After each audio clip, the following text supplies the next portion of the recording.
landscape of the United States, certain ingredients remain forbidden fare. Some foods raise legal, ethical, or safety concerns that prohibit them from American plates. Join us as we show you 20 foods you are not allowed to eat in the United States. Number 20. Authentic Cadbury bars. We all have heard of the War of the Currents, console wars, and even cola wars. But what about chocolate wars? Turns out there has been bitter battling in America's sweet sphere ever since Hershey's won a landmark lawsuit, granting them exclusive candy bar making and import rights that left a sour taste for loyal lovers of British chocolate. This transatlantic trade tussle tremored when America's chocolate Goliath, Hershey's, sued New Jersey-based British food importer Let's Buy British for trafficking authentic Cadbury bars across the pond from England. Despite differences like real UK Cadbury touting higher fat content, and no preservatives compared to Hershey's sugar-first, additive-laced American Cadbury doppelgangers, the chocolate giant succeeded in blocking the imports, forcing the smaller shop to cease chocolate operations in 2015. Effectively conquering the rivalry threatening their recipe, remakes by strong-arming any trafficking of bona fide British bars. Critics cried cronyism, given Hershey's penchant for producing their U.S. distributed products abroad, while hoarding import permissions at home. The scandal even swept other UK candies like Yorkies, Rolos, and Toffee Crisps into crossfire contention over branding and packaging, despite glaring differences in appearances. While American Cadbury egg hunts continue annually with slightly altered tastes, thousands of former UK chocolate fans signed petitions protesting Hershey's iron grip, limiting access to their discontinued favorites barred from crossing the Atlantic. So, despite many attempts, no one has yet managed to checkmate Hershey's as the undisputed emperor ruling America's cocoa kingdom through coercion rather than consumer choice. So if you want to buy authentic Cadbury in U.S., you can't. Number 19. Forbidden blood puddings. The vicious vocabulary of blood pork cakes and puddings fills foreigners with phantom visions of gory eras when meats were rude and diets crude. Why else would modern menus feature fresh baked goods boasting blood as feature ingredient? Surely civilized societies evolved past such primal cuisine. But travel to Taiwan reveals a vibrant food culture still embracing pork blood combined with sweet jasmine rice, then wrapped in basil leaves for vibrant boxed snacks sold from bustling night market stalls. However, efforts to sample this island specialty stateside only deliver dead ends. Unlike Chinese cousins crowded with steamed or stir-fried pig blood curds, USDA codes outlaw the whimsical blood cakes of Taiwan. Their phaser comes from contrast, the creamy crimson interior offering less cringe than curiosity-inducing texture for the intrepid nibbler. Ingredients pose few health hazards given proper storage, and preparation eliminate bacterial risks that primarily gave blood broth a bad name. Still, squeamish associations stall the wider introduction of porcine plasma puddings, which remain obscure foreign oddities on Western tables. At best, they endure as outpost indulgences for Chinatown foodies, seeking imported Eastern eats banned for mainstream American appetites not yet awakened to blood's baking potential. Number 18. Kinder Egg Surprise. What's a candy-loving kid not allowed to eat in America? Surprisingly, the delectable Kinder Surprise chocolate egg is concealed around a capsule cradling a fun toy inside. Biting into that crunchy shell to retrieve a random trinket makes for captivating treats and choking hazards the FDA won't sanction. As the agency safeguarding what foods businesses can sell to U.S. citizens, they've banned Kinder eggs since the 1970s for posing danger to small children. It seems excessively cautious given no rash of child casualties. Yet their reasoning highlights real risks, that encased non-food items aren't appropriate candy ingredients where accidentally swallowing whole poses safety issues, particularly for younger kids. Hence, the FDA uses federal confectionery laws on embedding objects to keep foreign Kinder Surprise eggs off American store shelves, much to the dismay of tender-aged sweet tooths. Ironically, the threat is a niche to the egg's unique merging of candy and toy. Standalone chocolate and capsule plastic wouldn't cause concern when swallowed separately. Just paired within tiny eggshells, they become forbidden contraband candies only smugglers can provide for illegal backyard trades between pouting children resigned to boring chocolate bunnies each Easter. It's a limiting law leaving lasting impressions on youth about certain foreign delights being off-limits on American soil. Number 17, unpasteurized milk. Got milk? Not the raw farm-fresh kind, at least for interstate commerce. Federal rules insist on pasteurization to kick out unwelcome guests like Listeria, Salmonella, and E. coli. So, before our milk goes on a nationwide adventure, it's got to go through the germ-fighting process. The FDA's strict stance stems from studying the dangers lurking in untreated milk, arguing that while pasteurization employs brief heating to neutralize infectious microbes, nutritional values remain largely intact. Raw dairy supporters counter that killing all bacteria also eliminates potentially beneficial strains found naturally.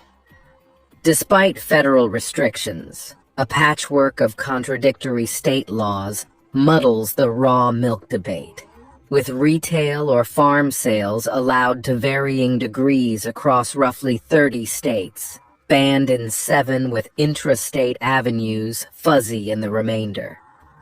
Passions run high between raw fans convinced pasteurizing robs pristine farm freshness and officials citing public health protection against the hazards from contaminated dairies. One side offers anecdotal evidence of raw milk's proposed probiotic virtues.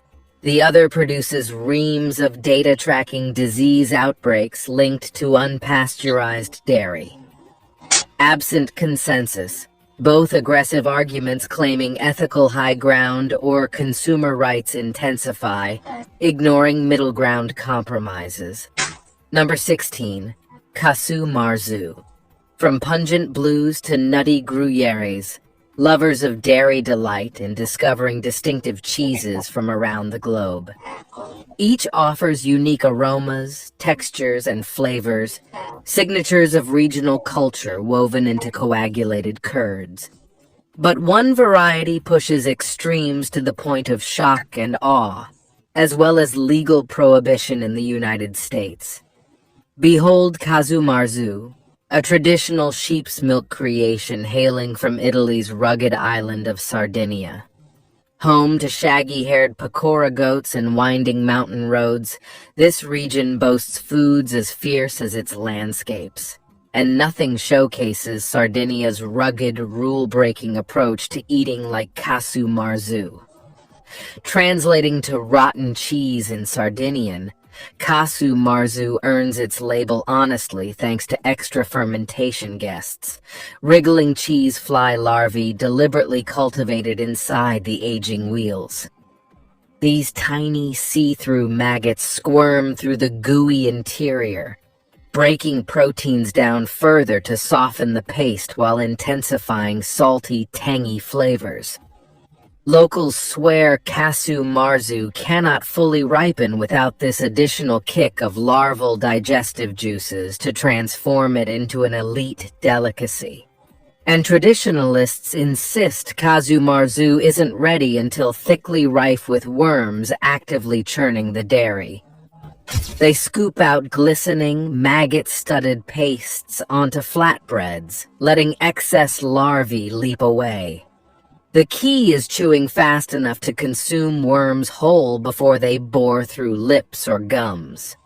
Foreigners balk, while Sardinians claim squirming textures punctuate perfection with these extra wriggly, umami-rich bites.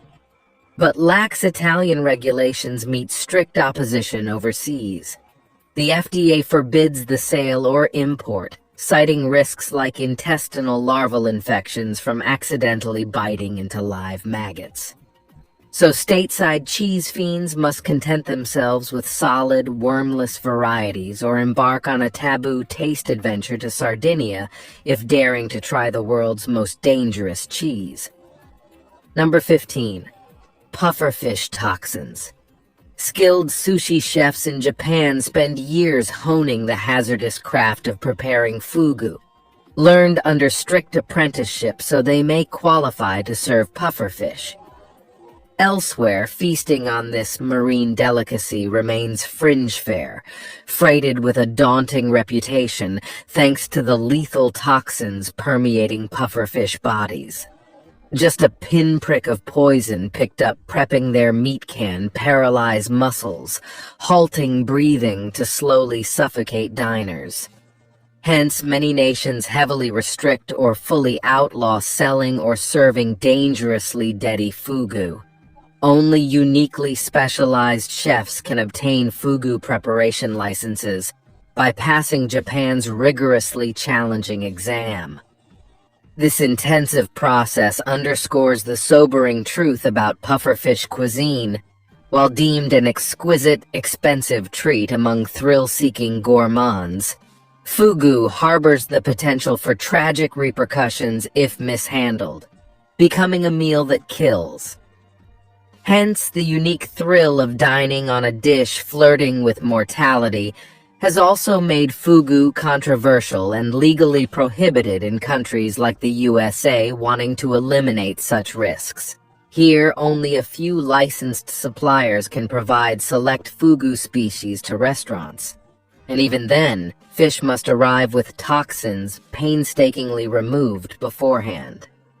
Compare that to Japan, where daring diners may request certain fugu parts be left purposefully intact, so traces of numbing poisons tingle cautiously on the tongue. Proof of the chef's precision in keeping servings non-lethal. Such exacting but electrifying performances are forbidden under America's strictly safety-first statutes. Those seeking authentic, full-bodied fugu thrills must journey to Japan, with no compromises on the proper hair-raising experience allowed stateside. Number 14. The forbidden ackee fruit. Journeying nearly 5,000 miles from the lush rainforests of West Africa to the vibrant Caribbean backdrop of Jamaica, the ackee fruit has woven itself into the very fabric of Jamaican cuisine and culture. Yet what is a crucial ingredient in national dishes like the world-renowned ackee and saltfish finds itself forbidden and restricted in the United States? This peculiar fruit, bursting open to reveal its soft yellow flesh and inedible black seeds, packs a secret. Hidden toxins that can bring on severe illness and even death if consumed before fully ripe. While Jamaicans have honed preparation techniques over generations of ackee consumption, improper cooking still poses dangers. These risks have led ackee to be heavily regulated in the U.S., only allowed in canned or frozen forms that have been rigorously inspected. It's a stark contrast for a fruit so deeply intertwined with Jamaica's identity. Beloved for its rich, nutty flavor and versatile texture, ackee arrived in Jamaica back in the 18th century, traveling the same cruel slave trade routes as the African people who would embrace it. Over centuries, it became ingrained in cuisine and culture. The ackee tree takes root across the island's lush central and western regions, and fruit ripens during Jamaica's summer months, adding bright pops of red and yellow before splitting open when mature. Inside lies the coveted arrows, named for their scrambled egg-like appearance and texture when cooked. Expertly paired with salted codfish, these buttery, mild arrows form the basis of Jamaica's unofficial national dish. Beyond the plate, ackee even features in linguistic and artistic traditions, immortalized through folk songs and poetry. Yet behind ackee's central role, dangers linger. Two toxins, hypoglycin A and hypoglycin B, concentrate in unripe or inedible ackee parts. Consuming these without proper preparation can trigger severe hypoglycemia and Jamaican vomiting sickness. Though JVS incidence has fallen as methods improved, ackee's risks have led the FDA to enforce restrictions. Today, the only legal ackee imports are rigorously inspected canned or frozen products, heavily taxing supplies. Number 13, sassafras. With its mitten-shaped leaves filtering dappled sunlight in forests across eastern America, the sassafras tree holds a central place in the nation's history and tradition. Valued by indigenous tribes for their aromatic bark and roots, sassafras made their way into home remedies and tonics for generations. But one key component turned opinion against this once celebrated tree: a compound called safrole that studies deemed a potential carcinogen, forcing sweeping bans of sassafras products in the 1960s. The FDA's strictures reached even beloved root beer, which once relied on sassafras's distinctive flavor. With its notes of cinnamon, licorice, and wintergreen, sassafras oil has been integral to the classic beverage since root beer's 19th century origins. Suddenly, this staple ingredient was too hazardous for human consumption. As research mounted warnings of liver damage and cancer risks associated with safrole, root beer makers raced to alter formulas and remove sassafras entirely. A whole industry faced upheaval over decades of increasing concern towards this once trusted tree. Sassafras had long held a place in Native American medicinal tradition, applied to treat fevers and rheumatism. European colonists quickly followed suit, brewing teas from its bark and roots believed to purify blood and strengthen bodies. This legacy became tainted once science cast doubts, a fallen icon of early American folk medicine. The once ubiquitous sassafras now faded from grocery shelves across the nation. As related plants like aniseed, fennel, and licorice continued flavoring foods, sassafras faced erasure, remembered only in the name it bestowed upon old-fashioned root beer recipes. Yet the FDA's clampdown on commercial sassafras hasn't eliminated it from enthusiasts eager to revive traditional beverages. At least for now, it persists in niche artisanal brews, an echo of bygone tastes. Number 12. Horse meat. Few meals spark outrage like the notion of feasting on horse meat, shunned as taboo fare in America, where horses are singled out as companions and partners in work, war, and sport, not fodder for the dinner plate. Yet cultures overseas, even other English-speaking nations like Canada and the UK, find dining on equine no more objectionable than sheep or cows. How did views diverge so drastically? And why does U.S. law ban the sale and slaughter of America's iconic horses? Credit Western mythology's glorification, from gallant steeds in medieval tales to the cowboy's rugged Mustang epitomizing frontier grit. Such potent symbols shaped American psyches to see horses as kindred creatures deserving protection, not protein sources for people's plates. Horrified reactions against hippophagy horse meat consumption stemmed from sentiments more cultural than logical. After all, horses are large livestock equally fitting for sustenance as cattle or pigs. Practicality trumped taboos when wartime deprivation or economic crises pressured the U.S. into temporarily lifting its guard against horse meat, allowing needy citizens access to meat alternates as beef grew scarce. Yet disgust persisted, regulations tightened, and when prosperity returned, horses largely fled American menus once more. Today, 3 states have outright bans, while others heavily restrict any sale, processing, and slaughter intended for human fare. Yet curious case carve-outs endure. Why does Florida permit horses killed in accidents to be harvested, while Oklahoma and Texas allow those unfit for work to become meat? Logical, perhaps, but half measures hinting that America's rejection of eating horses isn't completely clear-cut. And naysayers should note that movies, books, and familiarity guiding perceptions of horses as companions, not cuisine, stem more from cultural nurture than human nature. Number 11. Chitterling. In kitchens across America's southern states, cooks immerse themselves in lengthy rituals of rinsing, scrubbing, and deveining, not succulent shrimp, but rather the humble chitterling, better known as pig intestines. Despite extensive cleaning, these coiled tubes of porcine digestive tract remain taboo morsels banned if suspected of harboring bacteria. Yet legions of aficionados still salivate for the rich, faintly funky flavors chitterling stews deliver, especially during holidays when they grace celebratory soul food spreads.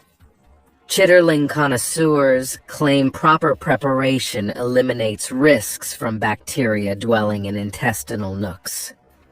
But health regulations disagree, noting slaughtering processes that often rupture intestines, spilling fecal contamination into crevices scrubbing simply can't reach.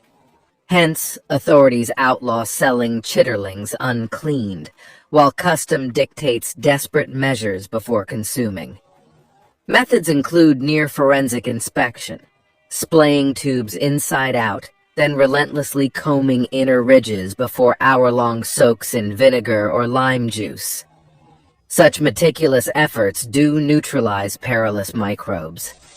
But not all cooks exercise equal diligence, prompting warnings against chitterling consumption amidst ongoing safety versus tradition debates. Nevertheless, legions in Dixie's small towns defiantly cling to generational rituals, often learning gut-cleaning skills before even reading age. As church halls echo with gossip, and kitchens swell with giggles, tears, and memories, well-worn hands repeat the toilsome tactility of chitterling preparation bonding families across decades. The final simmered dishes ain't for outsiders, but those who inherit this identity. Number 10. Caviar.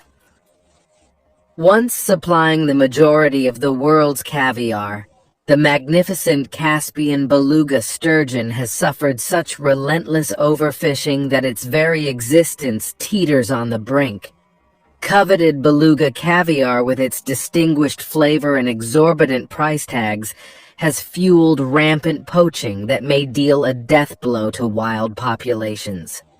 In response, the United States banned import in 2005 to quell demand and deter illegal trade, devastating the beluga sturgeon fishery.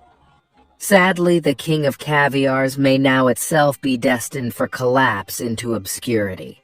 For millennia, beluga sturgeons thrived in the Caspian Sea, maturing over decades to bear the next generation of caviar. But in just a few decades of industrialized 20th century fishing, the species' numbers crashed.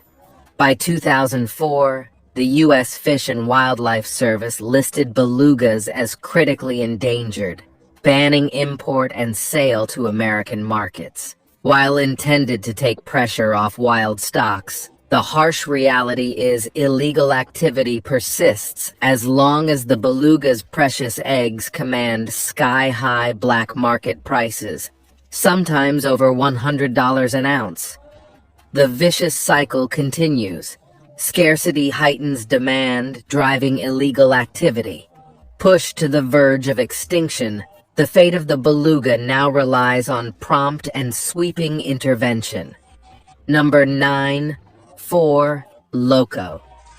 Once a leader in bacchanalian brew experiments, the indie startup Fusion Projects pushed boundaries too far for the Fed's comfort with 4 Loco, their bubbly booze and caffeine cocktail that grew notorious on college campuses for blackout drinking. This brash beverage was a guaranteed good time until the lights went out, and good times gave way to ER trips or worse, propelling the FDA to ban them from sale. At the center of the backlash brewing around 4 Loco was a fierce stimulant sedative combo that blurred the perception of inebriation, despite continually downing alcohol's depressant effects.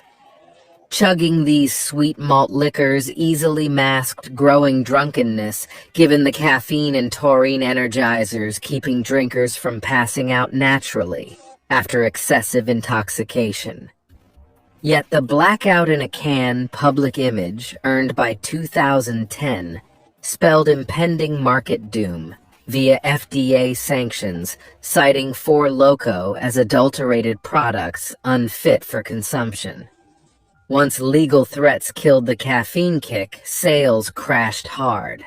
But worries remain whether copycats and alcoholic energy drink cousins might still lurk with similarly concerning chemistries. Number 8. The Forbidden Bean. Belying the unassuming appearance of shriveled raisin-esque pods lies the forbidden tonka bean, wafting an enchanting aroma so potent and pleasing that its enticing extract was dubbed the food of the gods. Yet heavenly hypnotic scents slumber chemical components that deem this seemingly benign legume contraband cuisine in America. Hence, the alluring tonka bean languishes under bans barring bites of its preternaturally scrumptious essence.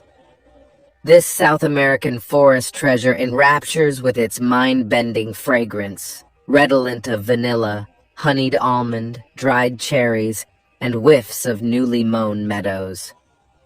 But the very richness infusing tonka ostentatious orchid bouquet also begets bitter legal blowback. Safety limits on coumarin, tonka key flavor compound making up 1% of the bean. Deemed toxic beyond modest intake, the FDA outlawed coumarin as a food additive back in 1954. While only huge, unrealistic tonka consumption risks health issues, trace wafts from mere shavings easily overwhelm dishes with uncanny addictiveness. Thus, aroma alchemy, granting the bean's bewitching powers, also relegated its contraband status for the world's top chefs, daring to push culinary boundaries by covertly incorporating this high-roller ingredient of the outlawed elite. Number 7. Chilean sea bass. From the frigid, tempestuous waters swirling Antarctica arises the curiously named Chilean sea bass. These snowy-fleshed fish swim far beyond Chilean shores across vast southern ocean reaches. But an alternate moniker, Patagonian toothfish, failed to entice much appetite compared to the marketable Chilean branding. Sadly, excesses driven by the sea bass' sudden prestige push this unique species towards perilous decline. Its troubles emerged on high seas plied by long-line fishing vessels, aggressively hauling up respectable catches, until the late 1970s brought radical reversal. Stocks started plummeting, while global demand surged, an imbalance starving recruitment essential for sustainability. By the turn of the new millennium, Chile sea bass landed endangered labels as extreme overfishing pushed populations to the verge of collapse. In response, trade restrictions aimed at protecting the profoundly pressured fish. The U.S. now solely allows licensed boats using sanctioned techniques to specifically target and report toothfish, enacting import rules that reject illegally caught southern stocks. It has helped stabilize but not solved issues, proving that preserving biodiversity depends on conscientious consumer choices as much as conservation policies. Because alone, neither restaurants nor regulators wield enough power to combat cravings threatening delicate species. Number 6. Shark fins. Few Chinese banquet treats convey as much culinary cash as shark fin soup, delivering elaborate essence of the exotic ocean in every spoonful, at least symbolically. The actual fins themselves leak little flavor sans stock and supplemental seasonings. Their popularity pivots on privileged perceptions, valuing rarefied ingredients more for opulent imagery than taste. Hence, cruelty ticks on even after these texturally tantalizing triangular fins are hacked from still-living sharks. Merciless harvesting processes drive declines as fishermen slice off fins and then dump mutilated sharks back into the sea, doomed to sink towards suffocating deaths. Such inhumane practices stoke outcries against the lavish dish, resulting in finning bans aiming to protect vulnerable predators from these vicious human attacks. Of course, cultural attachments die hard, with long-standing traditions that treasure exotic eats and pricey planar cartilaginous tissues for displaying wealth, status, and generosity when treating guests. But as more chefs develop alternate versions ditching genuine fins, conservation voices finally gain enough volume to shift attitudes against this once ultimate dining extravagance. Gradually, mentalities mature, recognizing even gourmet pursuits fail to justify propagating pain, suffering, and ecosystem disruption. Now it's time for today's subscriber pick. Scotland's iconic dish haggis holds an unfortunate distinction in America, banned as contraband cuisine due to USDA regulations prohibiting feeding lung tissue to humans. This savory oatmeal pudding ensconcing the finely minced heart, lungs, and liver of sheep came under fire as ingredients not approved for legal sale. So the haggis ban means no full Scottish dining experience can occur authentically stateside without smuggled imports of the infamous stuffed sheep stomach. The rich, crumbly meat paste is considered Scotland's national dish, though its production method runs afoul food safety rules regarding certain animal organ meats. America's squeamish stance against lungs in food keeps beloved haggis an outsider dish dogged by exile. Have you ever eaten something that's banned where you live? Let us know in the comments below if you've managed to taste illegal delicacies like haggis or other forbidden international eats barred from crossing U.S. borders. Number 5. Bushmeat. Venturing into Africa's forests and grasslands reveals a bounty of wild game roaming in vivid profusion. Antelope bounding, monkeys chattering, bats fluttering through sun-dappled canopies. Some communities harvest local meat and consider bush fare fine dining. But foreign handlers risk mishandling raw game. So bushmeat import confronts automatic U.S. ban to safeguard against disease. These sweeping restrictions acknowledge meats from wild African animals could introduce pathogens quite problematic for human health. Bacteria risks already raw meat chancy, but bush fare crawls with added microscopic nasties one wouldn't find in everyday American proteins. Take Ebola, the horrific viral villain behind recurrent Central African outbreaks also linked to bat or ape bushmeat, believed to initially transfer infection. HIV first infected humans after simian immunodeficiency viruses in the African primate bush game, triggered the global AIDS pandemic. So while antelope drumsticks or barbecued baboons present no direct dangers, bushmeat handlers can't guarantee meat like bat guano contaminated carcasses didn't mingle aminals during dubious processing conditions typical of poaching, where facilities lack proper protective protocols.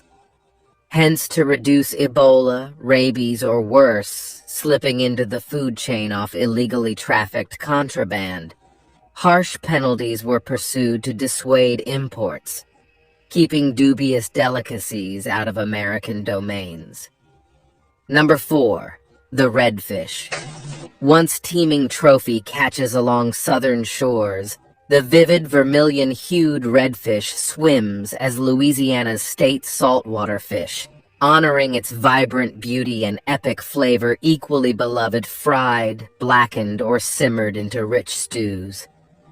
Dubbed red drum or channel bass elsewhere for the throaty calls mature males boom underwater, the coppery fish once filled coastal nets and larders before one chef's culinary spotlight trained an unfortunate spotlight. When Paul Prudhomme's blackened redfish recipe went viral in the 1980s and commercial fisheries answered demand, this Gulf of Mexico icon rapidly plunged towards ruin. Stocks crashed in just 3 years as industrialization followed a fad-fueled appetite for redfish fillets. By 1986, federal protections were forcibly imposed, banning all redfish harvest and closing fisheries until populations rebounded. Today, bans linger in federal waters off every state except Mississippi. Yet worrying signs still haunt recovery hopes given the damage wrought in the brief window between obscurity and overfishing-driven endangerment. Habitat loss from floods, storms, and spills further hamper resilience. So while Cajuns continue catching minimal personal catches, unfettered feasts on this once commercial crown jewel remain confined to history. Number 3. Birds' nests. Prized as one of Chinese cuisine's most coveted delicacies, the exotic edible bird's nest chronicles an unusual gastronomic tale. These strange nests providing the basis for sweetened bowls of what resembles delicate vermicelli originate from the protective shelters that swiftlets hastily construct along cavernous cliffsides and cave interiors across southern Asian coasts. Swiftlet saliva comprises the gummy binding agent holding their architectural creations together, spun into cup-shaped structures where pairs incubate precious eggs. But to humans, these solidified spit creations become a singular soup ingredient during long simmering brews, coaxing gelatinous textures from what starts hardened and brittle when harvested. Elite Epicureans swear by birds' nests' health-enhancing properties and subtle flavor able to elevate cuisine into lofty levels of decadence. Unrelenting demand for nests means disturbing the endangered birds, threatening their fragile populations. So conservation concerns brought legal trade bans in America, where only smugglers can supply these unlawfully obtained Epicurean oddities. Number 2. Lazy cakes. In an era where supplements spike sundries from sports drinks to smoking, trust regulation to frown when food makers sneak melatonin into treats without making sleep-inducing ingredients abundantly clear to consumers. Hence, the FDA forced tired tidings upon any companies incorporating the potent hormonal hypnotic into edibles. Either amend labels, honestly advertising drowsiness-linked additives, or face federal sanctions on shady formulas judged dangerously misleading.